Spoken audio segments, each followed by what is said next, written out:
Doctor Rey, bienvenido al curso sobre dolor neuropático. Es un gusto tenerlo acá dentro de nuestro grupo de profesores. Para cualquier clínico es absolutamente un reto encontrarse con un paciente que presente dolor neuropático crónico y sin ninguna duda un muy buen ejemplo es el paciente que presenta neuralgia posherpética.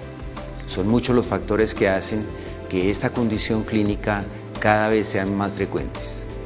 Doctor Rey, queríamos preguntarle en primer término cómo se define el dolor neuropático y específicamente cómo se define la neuralgia posherpética. Bueno, doctor Jairo Moyano, muchísimas gracias por la invitación a participar en este curso tan importante. La neuralgia posherpética es una patología muy frecuente, podríamos decir que es una patología muy frecuente de un grupo determinado de personas, especialmente en gente de más de 85 años, en la cual es casi 1 de cada 2 personas pueden padecer herpes zóster, que no es neuralgia posherpética, después de los 85 años. Es una patología muy frecuente, también es frecuente en gente con inmunodepresión farmacológica o inmunodepresión adquirida con el síndrome HIV-Sida. La neuralgia posherpética es importante diferenciarla de la neuralgia herpética, del zóster, porque esta neuralgia posherpética aparece 3 o 4 meses luego de que la erupción del zóster cicatrizó. Tenemos imprescindiblemente tener que describir a lo que es el zóster o la neuralgia herpética para hablar de posherpética, pero el concepto más importante es que hablamos de neuralgia postherpética 3 o 4 meses después de la cicatrización de la piel, de la caída de las costras que son parte del zóster, la neuralgia herpética, que es un tema para conversar también. Es decir, doctor Rey, que hay al menos 2 fases inicialmente, que es una fase muy aguda y otra fase que dura 3 o 4 meses antes de que empiece la neuralgia posherpética como tal. Exactamente, exactamente. Hace no mucho que se descubrió que el virus que produce el zóster, nosotros aquí le llamamos la culebrilla, no sé si ustedes también, que este zóster, esta erupción cutánea en una zona de la piel con ampollas, vesículas, que luego se secan y caen, producen costras que caen, se produce por la varicela. Desde mediados del siglo pasado recién se descubrió Weller que era producida por el virus de la varicela y que esas erupciones, cuando estaban activas, podían contagiar varicela a otras personas.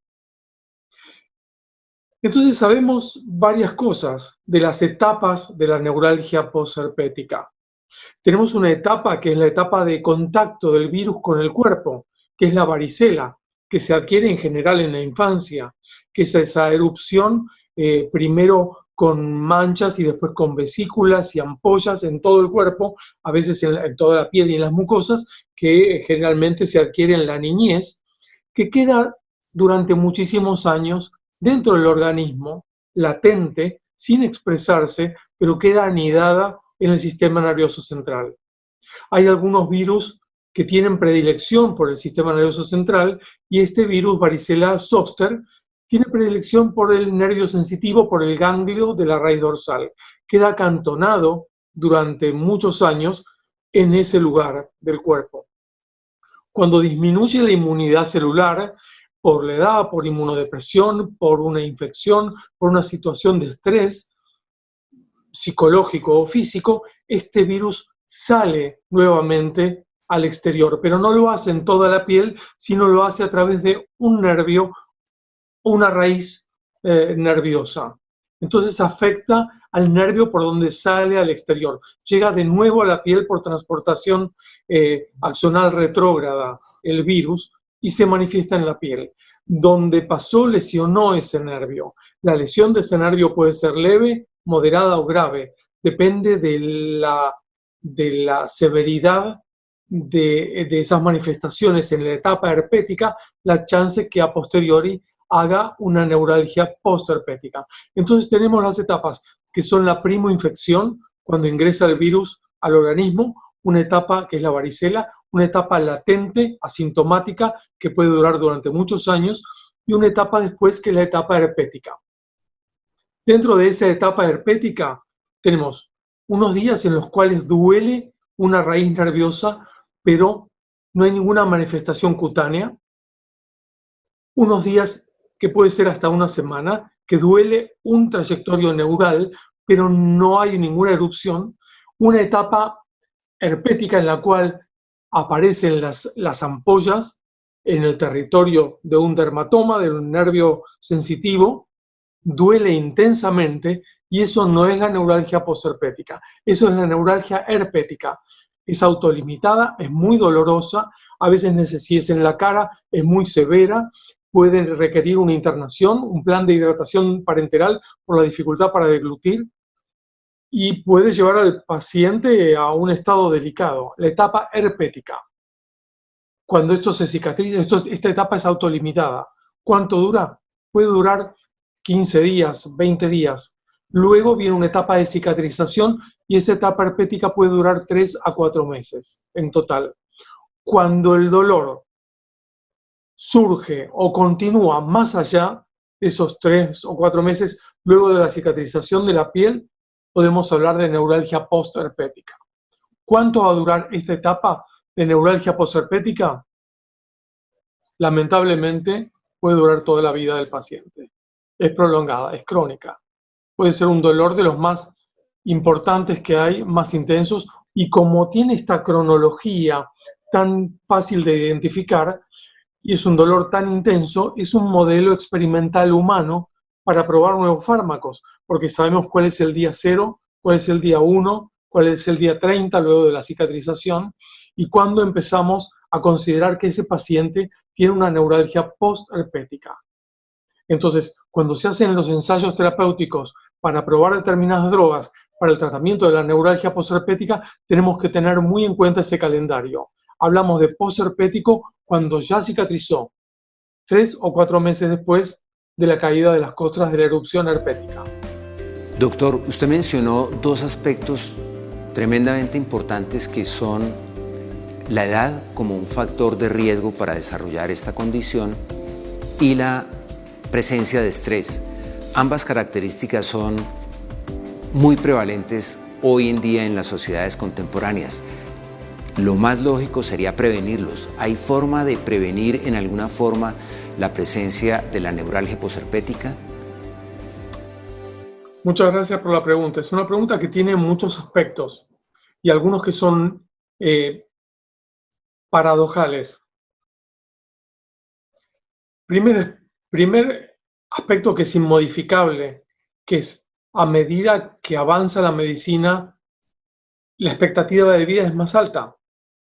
Entonces, enfermedades que son de alta prevalencia en la población de más de 80 años están aumentando y aumentan cada vez más. El ejemplo típico es la enfermedad de Alzheimer. La enfermedad de Alzheimer, que no tiene prevención por el momento, va a aparecer mucho más cuando nuestra generación de baby boomers, con los nacidos en las primeras décadas posguerra, lleguemos a los 85 años.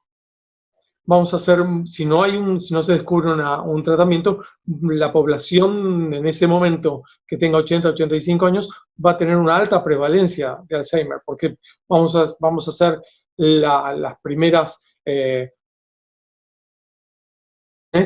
que lleguen en promedio más alto a esa edad.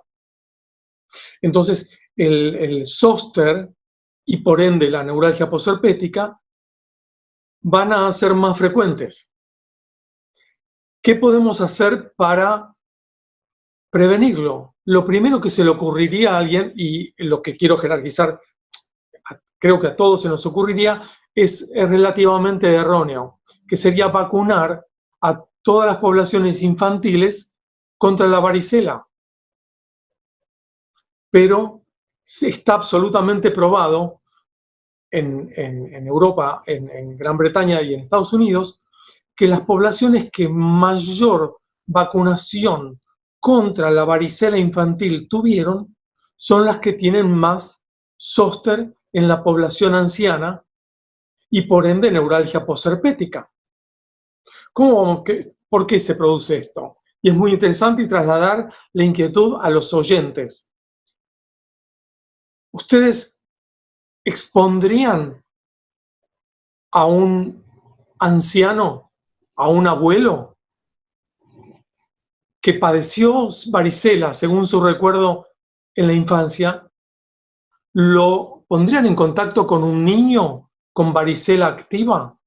Es una pregunta que yo le hago a la audiencia.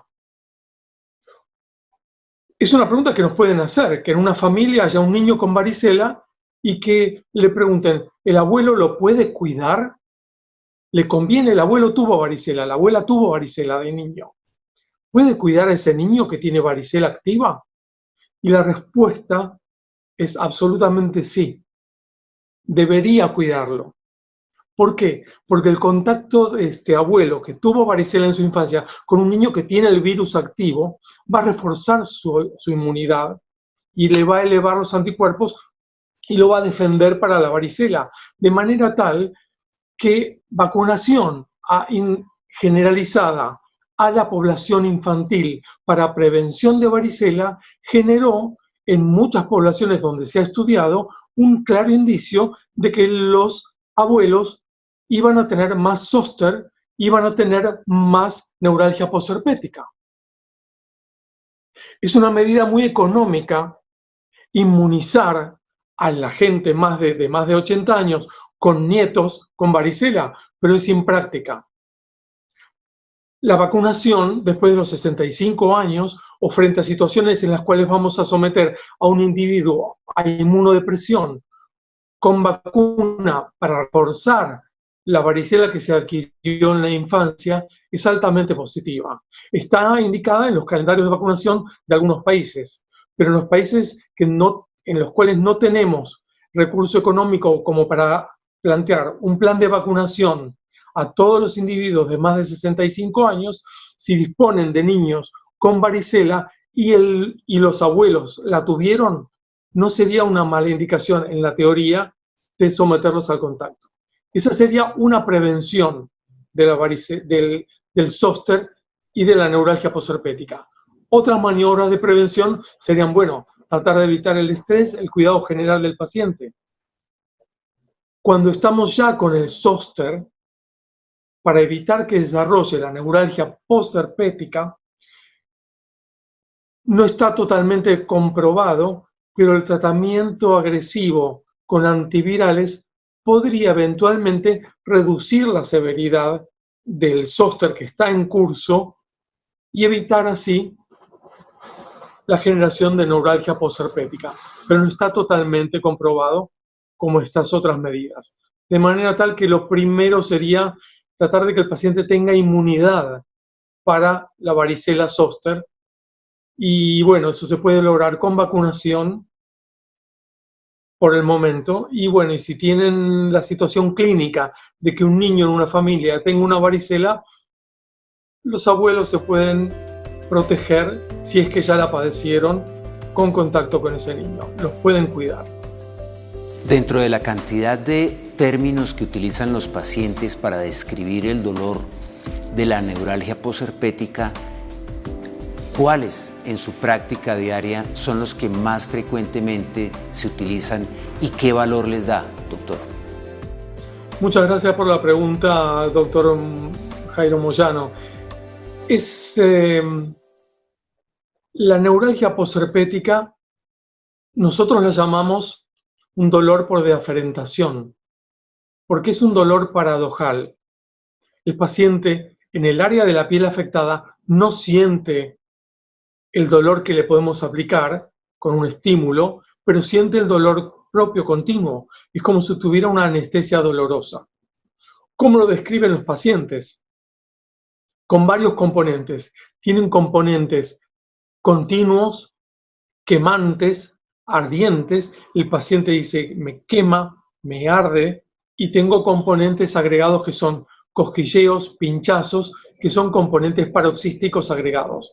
La neuralgia posherpética agrega todo esto, todos estos descriptores verbales que le llamamos. Son las palabras que identifica el paciente para que el médico entienda cómo es su dolor. Hay componentes más continuos, quemantes, ardientes, y componentes más paroxísticos, episódicos, transitorios como pinchazos, puntadas, golpes eléctricos. La neuralgia posherpética tiene una tendencia a tener más dolores continuos, quemantes, y las descripciones que tenemos son en cada uno de nuestros países de habla hispana, en Latinoamérica, tenemos una multiplicidad de palabras que usan los pacientes para describirlo. Puede decir que tenga una brasa, una quemazón, y en los médicos tenemos que tener la capacidad de escuchar esas palabras y tratar de traducirlas a un idioma comprensible. ¿Es más quemante o es más paroxístico intermitente? ¿Por qué la pregunta? Porque estas manifestaciones, junto al examen físico, nos van a dar lo que se llama hoy en día el fenotipo del dolor, la característica clínica del dolor. ¿Y qué importancia tiene? Que algunos dolores van a tener respuesta más adecuada o más efectiva para unos fármacos, mientras otros la van a tener para otros. Doctor, hoy en día recurrimos en forma rutinaria, en forma práctica, en nuestro día a día, a las guías de manejo con la mejor evidencia disponible, y en el caso del dolor neuropático se han establecido inclusive primera, segunda y tercera línea de tratamiento de acuerdo a la eficacia clínica. En su práctica diaria para la neuralgia posherpética, ¿cuál es su primera línea de tratamiento? La primera línea de tratamiento en la neuralgia posherpética, y es un concepto internacional aceptado con unanimidad, es la medicación con lo que sería gabapentinoides, pregabalina o gabapentina, los bloqueantes de los receptores alfa-2 delta de los receptores de calcio presinápticos de la asta dorsal de la médula, que son medicamentos que frenan o bloquean la amplificación medular que se produce del dolor. Esta aumentación del dolor paradójico que se produce a nivel medular. Esos serían los fármacos para iniciar el tratamiento. La pregabalina, con las ventajas de que, bueno, son 2 tomas diarias en vez de 3, como el gabapentin, y que no tiene interacciones cinéticas con otros fármacos ni con los alimentos, lo que permite una plasticidad mayor en el momento de tratamiento. Con ese inicio de 150 miligramos, menos de eso es raramente eficaz, pero a partir de 2 tomas de 75 se convierte en fármaco con eficacia. Es importante que hay otros fármacos también que se pueden utilizar a la par, al mismo tiempo, o como primera opción, a la par que pregabalina y gabapentina, que son los antidepresivos tricíclicos, y para algunas guías y recomendaciones, los que se llaman antidepresivos selectivos duales, que actúan sobre la inhibición de la recaptación tanto de serotonina como noradrenalina, como es la duloxetina. ¿Cuál de los dos elegir? Si es un alfa-2 delta bloqueante, un pentinoide o un antidepresivo, ya sea tricíclico o dual, depende mucho del perfil del paciente. Si es un paciente que tiene más tendencia a la ansiedad, al insomnio, vamos a elegir gabapentin pregabalina. Pero si es un paciente que tiene más tendencia a la depresión, vamos a elegir una amitriptilina o una duloxetina. Si es un paciente que tiene tendencia a la hipertensión, vamos a tratar, o problemas cardíacos, o tiene edad muy avanzada, vamos a tratar de elegir pregabalina. Si es un paciente que tiene inestabilidad en la marcha y tendencia a las caídas, vamos a usar un antidepresivo tricíclico o una duloxetina. En algunos casos hay maniobras específicas, no específicas, sino que están restringidas a algunas indicaciones más sutiles. Por ejemplo, cuando hay un dolor que está restringido a una franja determinada, como suele ser la neuralgia posherpética, a veces una terapia tópica puede ser de utilidad. En muchos países de la región lamentablemente no disponemos aún, pero existen productos como la lidocaína en parches o la capsaicina en parches de alta concentración, que permiten una colocación de parches en la piel de la zona afectada durante unas horas y una efectividad prolongada. Lo interesante, bueno, es que los productos iniciales que promovieron estos fármacos sofisticados son de origen americano, como los productos que provocaron el descubrimiento tanto de la lidocaína como de la capsaicina, pero no disponemos hoy en día de estos productos altamente desarrollados como son los parches de alta concentración. Pero sería una indicación muy válida para quienes puedan tener acceso a estos fármacos, a estas presentaciones. Hay algunos casos, perdón Jairo, que si tiene un dolor paroxístico claramente intermitente, más allá de las guías e indicaciones, uno puede transmitir la experiencia personal de que en el fenotipo paroxístico intermitente de dolor puede haber una respuesta más efectiva a los bloqueantes de canales de sodio, como carbamazepina y oxcarbazepina, que si bien están indicados y aceptados para neuralgia trigeminal, que es el prototipo de dolor paroxístico intermitente, y no para la neuralgia posherpética, en la cual queda en un nivel más lejano el nivel de elección de fármaco, cuando hay estos dolores paroxísticos intermitentes, puede ser de utilidad sumado a las otras medicaciones que mencionamos, que aparte de ser probadas en forma separada, pueden serlo en forma asociada, aunque disponemos de no tanta información sobre la asociación de fármacos.